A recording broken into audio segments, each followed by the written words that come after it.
One Piece chapter 1096 just dropped, and Oda is going balls out with the reveals and the lore drops. This is getting crazy. Egghead has been one of the best arcs in the series, in my opinion. I mean, this arc, we've had nothing but non-stop action, reveals, a lot of growth from old characters. I mean, I'm not gonna lie, I almost stopped reading during Wano. That shit was ass. Yo, what's good, boys? Welcome to this video. We're gonna be reviewing chapter 1096. Let's get straight into it. So we start with this cover page here. We got Zoro just straight chilling, my boy. So we cut back to the beginning of Despair during the God Valley incident. It's the Celestial Dragons genocide competition, basically. They're calling the people of the island rabbits. They're giving them point values. They're even saying one-shot kills will give a bonus. Just in case you didn't think the Celestial Dragons were evil enough, Oda wants to remind you that these guys have no regard for human life or anyone they deem below them. We see Figureland Garland, aka Shanks Sr., and some of his God's Knights. This guy looks like one of the guys from Big Mom's flashback, but I'm pretty sure he's dead, so I don't think it's the same person.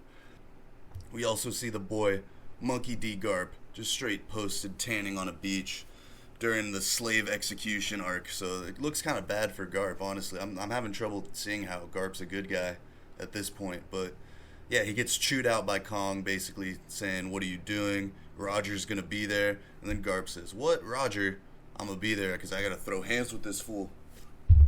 So next we get this nice wide shot of the entire island of God Valley, and we can see it's completely surrounded by Marines. We then see Ivankov talking to some of the slaves. He basically says their only hope of surviving is to completely escape the island. We briefly see the captain of racism himself, Figureland Garland.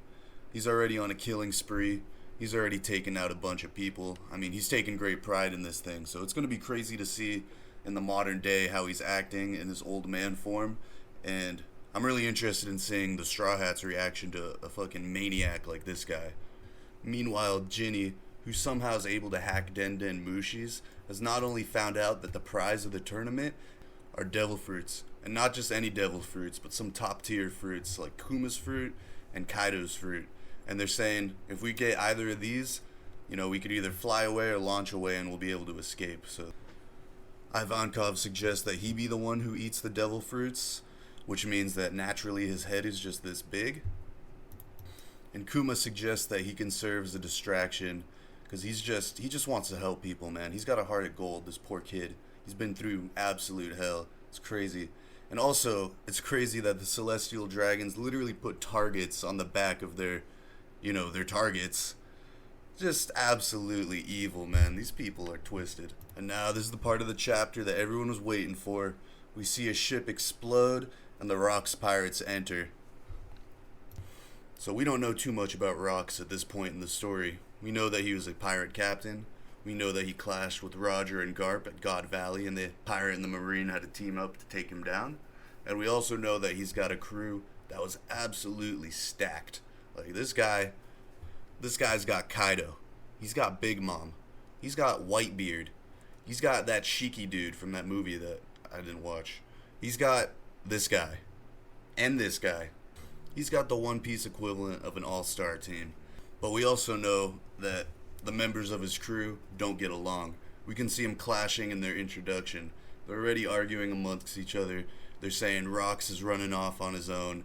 They're not organized. And we also know that God Valley is going to be the last time that the crew is actually together as a crew. They disband after this. So we know shit's about to go down, basically. Now it's getting hype.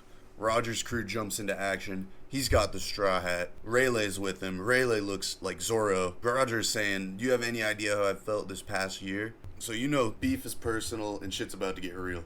The God's Knights, led by Garland, are now getting ready to defend the Celestial Dragons. Garland's got to take a break from killing minorities. And then we see Garp giving major Luffy vibes, just looking to fight Roger specifically. He doesn't care about anything else. He doesn't care about Rocks. He's got beef with Roger 1v1. He's ready to throw hands. And we get Blueballed. Don't forget, this is Kuma's flashback, not the God Valley flashback. So I'm sure we'll go back to it, but we'll go back to Kuma and the revolutionaries now. You see that they've secured the devil fruits. Kuma's got the pawpaw fruit, and Ivankov's got Kaido's fruit. But Ivankov gets pinned down by this lady with no time to think. Kuma eats the fruit, and then he shows up. Right when they think they've achieved victory, Saturn does his head exploding attack on Kuma, and he's knocked back violently. We see blood coming out of his head. And I'm not gonna lie, for a little kid, Kuma tanked that shit. Because remember when he did this on Sanji a couple chapters ago? He was paralyzed. Like, these Buccaneers are no joke if that's how tanky he is as a little kid.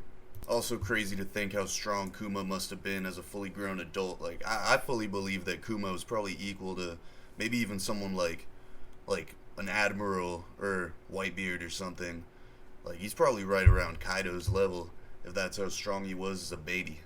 Yo, shout out to my power scalers, but that's not this video. And then little Kuma gets up, and he's standing up to this ancient evil. He basically says, what makes you better than me? If you're not helping people, I'm gonna save people if I have power. Just like the legendary Joy Boy. And this pisses Saturn off. Like, he's mad. We get a time skip, and now we see that our trio has escaped. Ivankov, Guinea, and Kuma got away. They're hiding out in the Sorbet Kingdom in the South Blue. See Kuma? Good boy, praying in church. That's what I like to see. Great role model. I love this character. It makes me feel so bad that Kuma's had such a rough time. This guy, he honestly, I think he had the worst life in One Piece. Does anyone think a character's had it worse than Kuma? Let me know in the comments. Tell me if you think any character has had it worse than Kuma. This guy's entire life has been suffering. And all this kid wants to do is save people. Oh my god. He looks at his paw, and now he sees how he's affected by the pawpaw fruit. And he says, the hands of liberation. I think this is definitely going to come into play later on as the present era robot Kuma is currently en route to Egghead to meet up with the present era Joy Boy. And don't forget that Luffy right now is facing down Saturn, so this is really going to be a full circle completion of Kuma's character arc when he comes and confronts Joy Boy and Saturn. And also we got the ancient robot on Egghead. We don't know what that's going to do, but I think it's going to have something to do with Kuma's consciousness and Kuma's will because it woke up in response to Joy Boy's drums. So Ivankov announces that he's going to head off to sea to bask in his freedom. And we get this, I mean, Oda's just he's messing with us at this point. He has Kuma say, I'll never forget your face as long as I live, which we know ends up, we know what happens. We get this cute moment of Kuma getting bullied. Guinea sticks up for him, and then Kuma is such a nice guy, he takes the bully's pain away with his devil fruit. I mean, oh my god, Oda, what are you doing, man? What are you doing to me? What are you doing to us? Why do you put us through this? We finish off the chapter on just a touching moment of Jenny and Kuma eating together and just talking about how happy they are. They're crying tears of joy because they've achieved freedom. And for how long that lasts, we don't know, but we do know that these two don't have a happy ending. So that's the chapter there. No break next week. Let's go. A lot of interesting stuff to unpack. What are the Rocks Pirates after? Like, are they going for the devil fruits? Are they going to attack the celestial dragons? What are they doing over there? We actually don't know. We don't even see Rocks in this chapter, so we have no idea what his motivation is. Another big reveal. This is the first chapter where we've seen other gods' knights besides Figureland. It's going to be a big question to see how powerful they are. What powers do they have? And also what I think a lot of us want to know is this guy's connection to Shanks. We see briefly in Film Red that Roger finds Shanks in a treasure chest. I think that's going to be one of the treasure chests from the God Valley incident.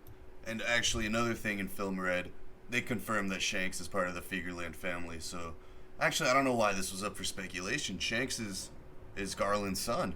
That's crazy. That is crazy. I wonder if he's still on the side of the Celestial Dragons.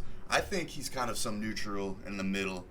He still lives as a Celestial Dragon. He has the role, but he also lives life as a pirate. They don't mess with him. They let him do his own thing as long as he doesn't mess up the status quo.